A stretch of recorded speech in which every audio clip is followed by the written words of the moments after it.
हमरा कन्हैया जी के यार मिलन सुदामा जी आए हैं। हमरा श्री कृष्ण जी के यार मिलन सुदामा जी आए हैं।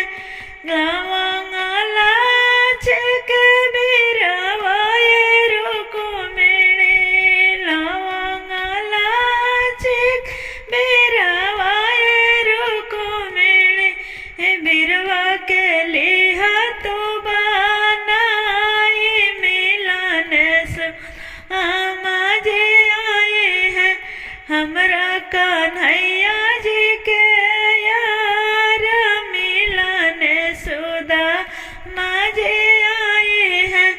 झाझर गाड़ो सराही के पानी, झाझर गाड़ो सराही के पानी, पनिया के लिहा तो भार मिलन सुदामा जी आए हैं। हमरा कन्हैया जी के यार मिलन सुदामा जी आए हैं। हमरा कन्हैया जी के